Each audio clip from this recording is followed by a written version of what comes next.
welcome to Spark TV. Hi, thank you so much. I'm so excited to have you on and share your story. I've been following along the fun since you became a Spark member. So, super exciting. Let's start by telling everybody who you are and what you do.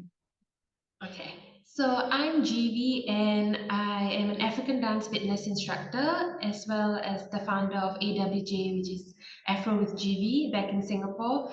Right now I'm actually in Kenya, so I'm here to like learn about dance and yeah, I forgot to tell you that, but yeah, I'm in That's Kenya so at the cool. moment. Yeah, basically my life revolves around two things like dance and psychology. So my other role is of a sports psychologist where I work with athletes and coaches. And yeah, so basically two things. But yeah, with Afro with GB, it's about African dance fitness and it revolves around three pillars of dance, connection, and pushing boundaries. So it's not just about dance. I want people to like, be able to feel free and express themselves and not be limited by what society expects of them and also things that barriers that they may place on them, so just yeah, creating that safe space for people to just dance. I love it so much. I don't know why I don't dance more, but it's so funny. I used to say the only time I'm truly happy and free is when I'm dancing. Dancing, yes, exactly. Yes. It's so there's something so good about, and I kind of feel like you don't even need to be a good dancer. Like you Yeah. just do it, and it's just so empowering and it just moves every part of your body and you just like feel so energized and alive. I love it. Yeah, and that's exactly why I do what I do because I feel like it's not about technique or getting it right. And, of course, yeah, you want to follow the moves properly and things like that. But at the end of the day, it's just exactly what you described, right? Just feeling free and energized. And, like for that 1 hour, you can just be present and the rest of the world doesn't matter. And it's just, yeah, you, the music, and the moves. So, yeah. That's so cool. So have Mm. you always been a dancer? Is that how you got into this, or how did it all come about? Um, so I mean, dance has always been a part of my life since I was 4 years old. Like I've always been dancing. I think my parents didn't know what to do with me and with all the energy that I had, so they just go for this dance class, go for that dance class. So I've been dancing since I was four, but I never thought it would be something. Like I never thought it would be a career. And when I did take up, so I started off with Zumba fitness to teach. Like I started teaching 11 years ago. Wow. And it was just honestly to like make money while I was in uni, and it was fun for me and it was a stress reliever. So I started off like that, and it was never a plan to create a business and then eventually do African dance. It's quite funny like how life just kind of takes you on this journey. And so yeah, now I can't imagine like dance and teaching not being a part of my life. So I feel like it will always be a part of it in one way or another. So yeah. I love it. So how did you go from Zumba teacher to I'm going to start a business? Okay, so um so with Zumba, I continued teaching. So I started in uni, continued teaching while I was on my full-time job as a sports psychologist. And then Oh, okay, yeah. So then I had a semester that I went to Australia, Cairns, to do like a mobility program. So Cairns is where I was kind of exposed to like the African community, and it kind of just exposed me to the music, and there was not much of that in Singapore at that point of time. So and then finally when I came back to Singapore after my mobility program in Australia, there was an African dance license training. There was a fitness training that my friend told me about, and I was like, yeah, I'm gonna do that. And then so I took the training, but then I didn't go full on into it until the pandemic hit, to be honest. So um yeah, I had another dance instructor friend who like asked me like, why don't you do African dance online? Because everything went online, right? So I was like, I was very hesitant. So I am very grateful for her for like nudging me. I call her like one of my nudge queens. And yeah, so then I started doing African dance with a bit of Zumba, and then eventually I was like, okay, let's do African dance and own it. And I think I was also, hesitant because it's not my culture, and I, wanted to make sure I was doing it out of respect and not appropriating in any way. So I guess that was also the hesitation of just, Mm. taking it full on. But then I also felt like, there was Zumba everywhere, there was Bollywood everywhere, there was K-pop everywhere. It's like there needs to be, some people need to like experience this and experience what I experienced when I dance or teach African dance. So that's when it became like a business, and I was like, okay, now what? That's when So the then I fun started it. begins. Yeah, that's where the fun begins. And that's when I started. Like I was still at my full-time job, but I was like, okay, I'm gonna try it out. I mean, I guess it was also helpful that I had that stability while I was trying it out, and then I came to a point where I was like, it's growing. It lights me up. What would happen if I actually gave it more time and energy? So then I quit my job. And then I was like, okay, let's go and let's see where this brings me. And then, yeah, and it's been like 2 years since I left my corporate job. I still do sports psychology on the side. And I'm building that on the side. But I'm also, yeah, but then I decided to just give more time and energy to African dance fitness. Yeah.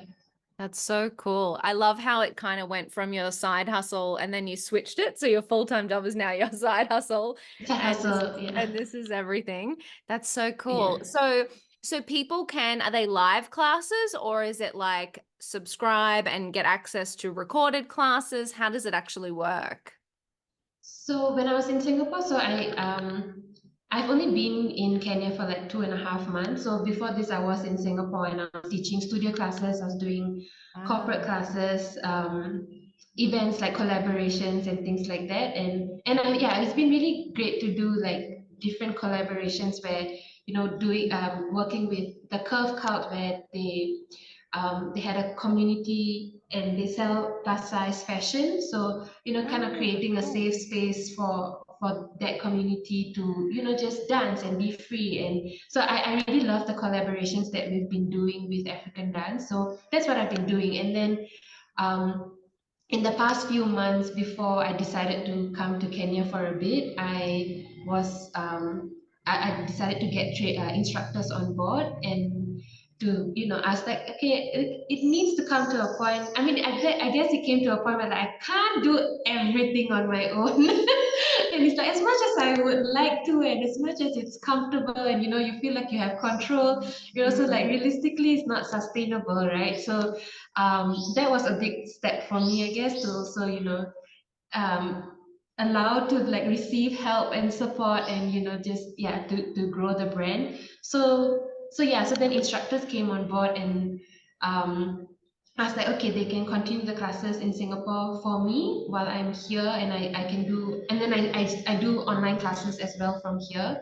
And then the instructors came to Kenya to also get properly trained. So I was kind Cool. of like, that was always my intention to make sure that they get properly trained. I just wanted to be the connector or that bridge. So yeah, so they just left like last week, and we spent the whole week. We danced and we upgraded ourselves, and now they're back in Singapore, continuing classes. And I'll probably go back in the next few months. But yeah, that's basically the business, I guess. Yeah. That's so cool. How have you found it managing people now? Mm. Oh. I guess no, honestly, it's not been that bad. Like I think it's just more of like it's just change, right? Because now Yeah. you can't think of yourself and like whatever decisions that you make. You just can't think of. You know that there are other people that you're responsible for, and I think it has made me.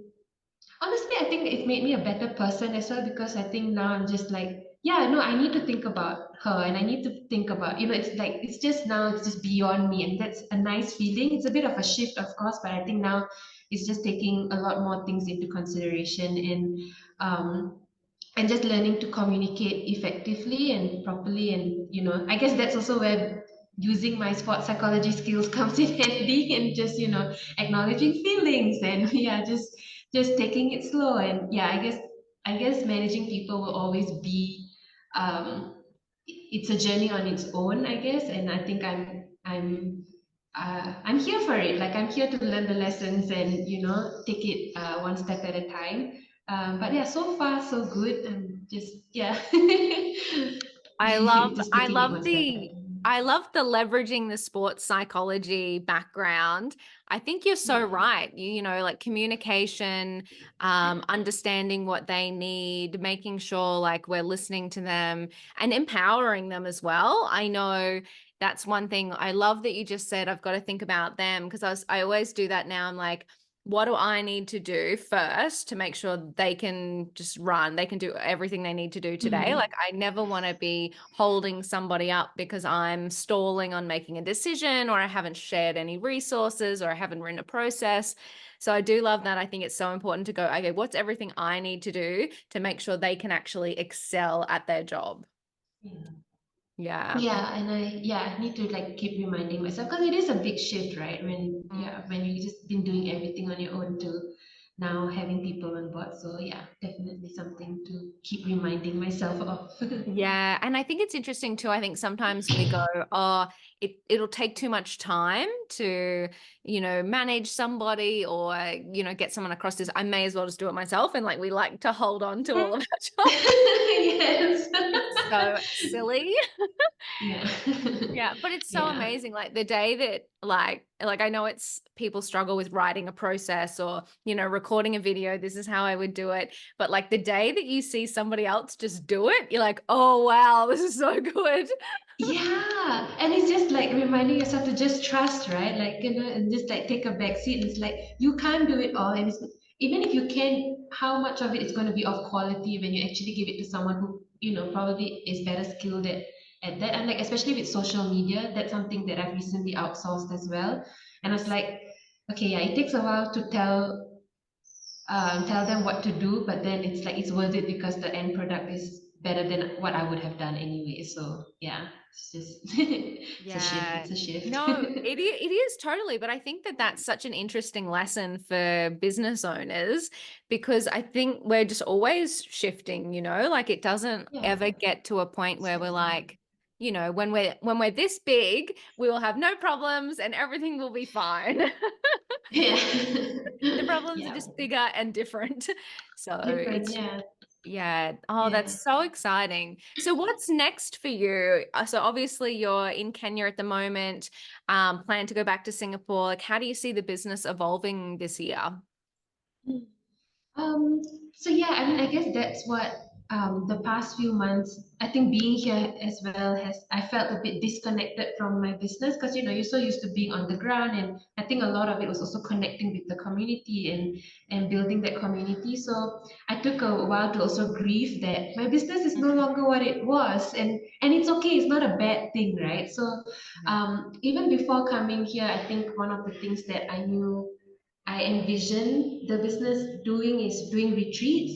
So now that I know Kenya or Nairobi, which is where I am specifically, like I know the place a bit better, I know people, and I just want to show people Africa and Kenya in a different light, right? Because sometimes people have one perspective of it, and I think so. Yeah, like that's the main thing that I have been actually working on is creating a retreat, a dance retreat here in Kenya and bringing people over um, and yeah, so people have been interested. So I see that that's how the business is going to evolve with doing retreats and also doing events in Singapore to bring African dancers to Singapore. So Oh, I did cool. do that once last year in November, and thankfully it was a hit, even though I had no idea what I was doing. But it was, I guess it was a success enough that I know that I want to do it again, and that I know people would want it again. So that's how I see the business evolving, like with retreats, events in Singapore. I mean, retreats in Kenya, events in Singapore, and then of course still having my studio classes and um, yeah, yeah. That's about it. That's how I I love see it it. going. No, I mean, I Yeah. think it's so cool. Like, I mean, obviously, that's one level, teaching African dance and helping people like get exposed to the culture and what it's all about. Mm. But like actually like immersing people in it, so bringing the dancers over, or going over to Yeah. Kenya. Like that's so cool. Like it's such an amazing way to actually get your community like so involved and so Involved. Yeah. ingrained. And yeah, that's really interesting. And you mentioned in Singapore, like building those communities. Do you think that that's how the business has grown? Like, how have you focused on actually growing the business over time? Has it been really community driven, or, you mentioned social media? Have there kind of been things that have worked for you? Yeah, I think a big part of it was the community. I mean, I can't say one over the other. I think it was always both. Sorry. And yeah, I think with the community, it was like for me, it was beyond the dance class. It was the I remember just before leaving Singapore, there was a moment where I came in and everybody was just there.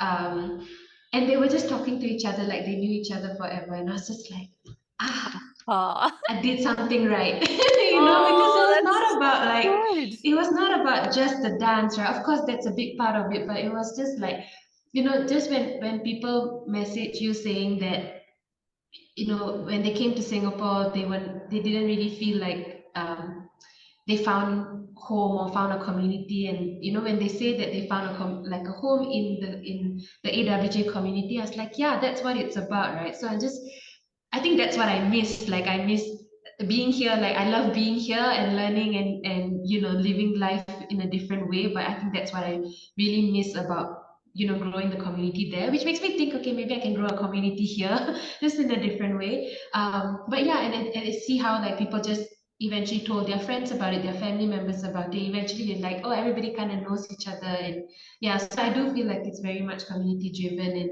and even doing classes online. Like the community asked for it. I'm not an online person in terms of dancing. Like I think my energy is more of like being in person and connecting. So I do feel a bit deprived when I'm not when in doing online. It's just different, but I know it was necessary to still keep that connection going with the community. And even sometimes after the online class, we're like, hey, do you have 5 minutes? Let's just talk. And it's like that, those kind of things where that's the connection part. And it's not, connection or community for the sake of it. It's meaningful, it's soulful, it's deeper than that. So yeah, I take that quite seriously, I guess.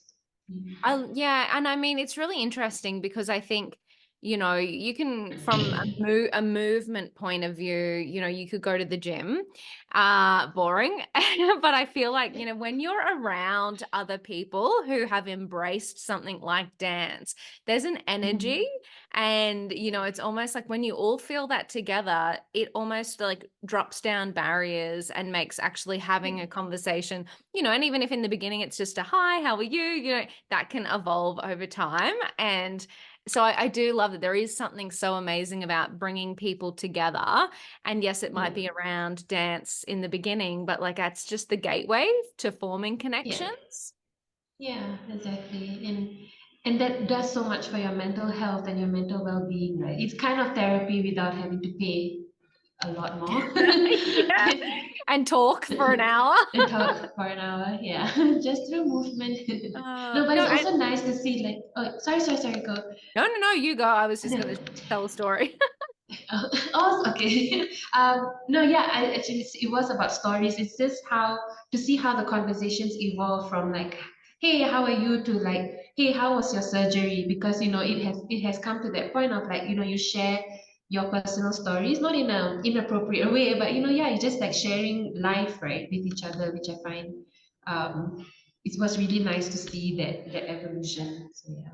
Yeah, and I mean it's interesting, so many people like work remotely, work from home now. You kind of miss that connection that we once got with our workplaces. So bringing people together in person for anything, I think people really crave that human Yeah. connection. Mm. Yeah, they do. Yeah, it's a different energy. It's a different feeling. I love it. I love it so much. All right. So I always love to wrap this podcast up on one last piece of advice. So, reflecting on your journey in business, would there be a piece of advice that you would give to another woman in business to help her on her journey? Okay, so I just AWJ just turned 4, so I had like 3 lessons that I was reflecting on. But I guess I'll just share one, which is showing up even when it's hard. Because I think the business started during COVID, and yeah, in 2020, yeah, 2020, and there were times you're just like, what am I doing? Why am I doing this? Are you sure you want to do this? And I mean, and there are a lot of times, right, as the business shifts, as the world shifts, as everything changes on a constant basis, there are times where you just like, how do I still carry on? And I think it's just Mm. like, just to just keep showing up even when it's hard. And if that day you only can show up for 80%, then that's your 100% of the 80%. So I think and even if it's just posting one story on Instagram, or sending one follow-up message, I feel like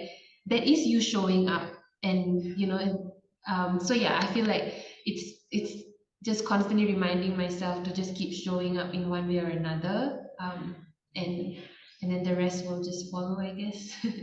I um, could not agree with you more. I have this thing where it's like on the days where I don't want to do it, I'm like, okay, what's one tiny thing like you said, like a Instagram mm, post or following up with someone or whatever. It's like, because progress is progress. And even if I just yeah, do one thing that takes me 5 minutes, at least I have moved forward in the direction of my dreams.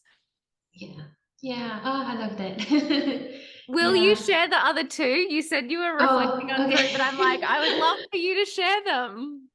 The other two was this. Yeah, the second one was taking a pause, and I think a lot of times people, I don't know whether it's just the Singapore culture, or I think I can say it generally, like people are afraid to rest or take a break or take a pause because it may seem as if you're not moving ahead or taking or making progress, right? So I feel like there are times where I'm just like, Jeevi, just take a pause and just re-strategize and take a back seat. And I always have that metaphor of the bow and arrow, and sometimes you have to pull the bow back, yeah, before you can propel forward, right? So I always try and remind. It is hard, but I try and remind myself, like, I remember at certain points of the business where I'm like, I feel stuck, and I feel like then that's the point to take a pause and not just keep going for the sake of it, right? So and then shift. And then the third one was just embracing support and being able to receive help, because I think a lot of times we're just like, I need to do everything on my own. And I am a yeah. I think doing the event last year in November, bringing down the dancers, I realized that, yeah, I really cannot do everything on my own, Mm. and just allowing that support. And it was amazing to see how people just stepped forward and was just ready to like support you and be there for you. And then you see how things move in a different way, maybe faster, maybe bigger, and expand in a different way. Um, so yeah, it may have been uncomfortable, but it was uncomfortable not because it was bad. It was uncomfortable because it was just not something I was familiar with or used to. So it was just like, yeah, embrace support, allow people in, and allow that, yeah, just receiving that help and that support, and you never know what can come out of it. So yeah, that's That is so it. beautiful. I could not agree more. So, showing up, getting some rest, and accepting help. I love it. Yeah. That is gorgeous. Oh, amazing, Jeevi. Thank you so much for sharing your story with us on Spark TV. It's been an absolute pleasure to have you. Thank you so much, and I love these conversations. Yeah, it's been really great. Thank you, Daniel.